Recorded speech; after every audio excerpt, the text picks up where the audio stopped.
Oi pessoal, nesta sexta videoaula nós estudaremos a sistemática de prevenção de acidentes e moléstias do trabalho.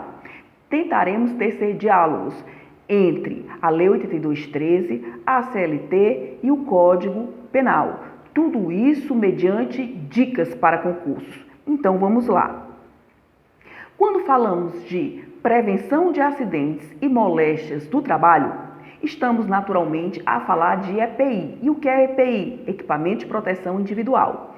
Cabe ao empregador fornecer o EPI e sindicalizar se o empregado está a utilizar adequadamente o EPI. Isso é obrigação do empregador. Porém, se o empregado é recalcitrante, ou seja, ele teima em não usar o EPI ou mesmo a usar o EPI, mas de modo inadequado. O que isso pode acarretar ao empregado? Justa causa. Empregado recalcitrante na utilização adequada do EPI, isso pode ensejar justa causa e está no parágrafo único do artigo 158 da CLT. Olha só, constitui ato faltoso do empregado a recusa injustificada, a linha B, ao uso dos equipamentos de proteção individual fornecidos pela empresa. É obrigação da empresa fornecer o EPI e cabe ao empregado fazer bom uso desse instrumento, sob pena de incursão em ato faltoso do empregado, o que pode acarretar justa causa. Bom, e se o empregador, agora vamos estudar o problema na perspectiva do empregador, se o empregador, ele, por um motivo ou outro, é omisso ou desidioso nessa vigilância, de modo tal que ele coloque em risco a vida ou a saúde do seu empregado. Gente, isso pode ensejar uma responsabilidade penal até. Olha o que dispõe o artigo 132 do Código Penal. Esse dispositivo tipificará o crime de perigo para a vida ou saúde de outrem. Artigo 132.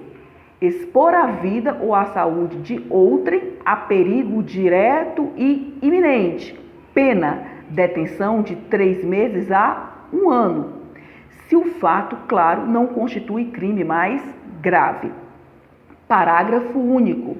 A pena é aumentada de 1/6 a 1/3 se a exposição da vida ou da saúde de outrem a perigo decorre do transporte de pessoas para a prestação de serviços em estabelecimentos de qualquer natureza, em desacordo com as normas legais.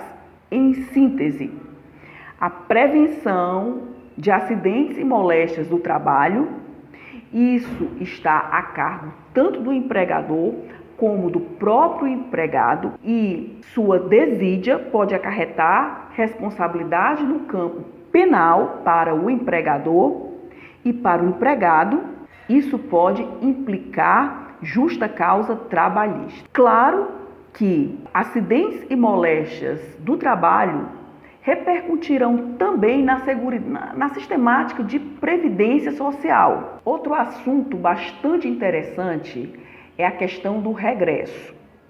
Vimos até agora que há responsabilidade da entidade empresária em relação à prevenção a acidentes e moléstias do trabalho. Isso é ponto pacífico.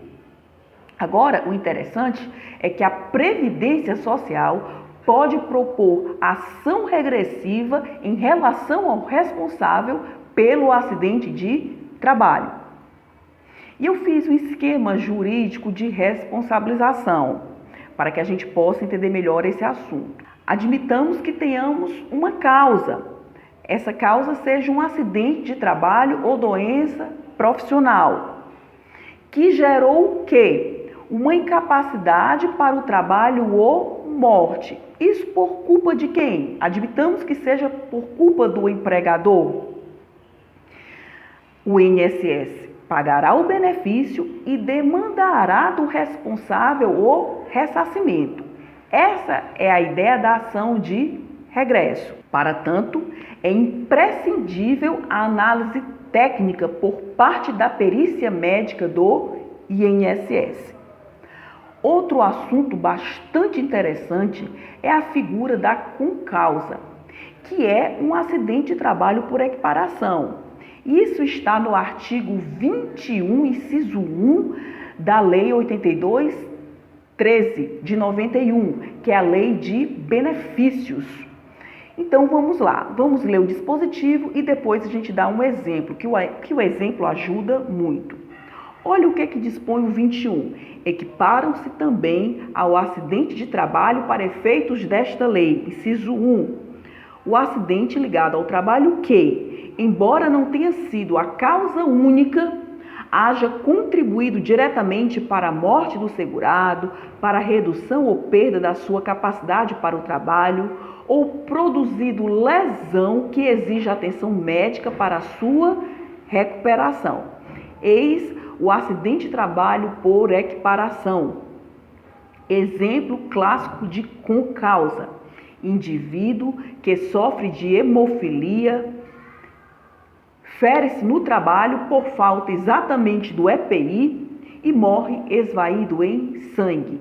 Estamos diante de um acidente de trabalho por equiparação, pela figura jurídica da concausa. O INSS certamente nesse exemplo será chamado a pagar benefícios e certamente demandará o responsável desidioso via ação de regresso. Bom, gente, por hoje é só. Eis os assuntos, a meu ver, bastante instigantes de hoje. Na próxima aula, nós estudaremos um pouquinho de custeio da Seguridade Social. Até lá!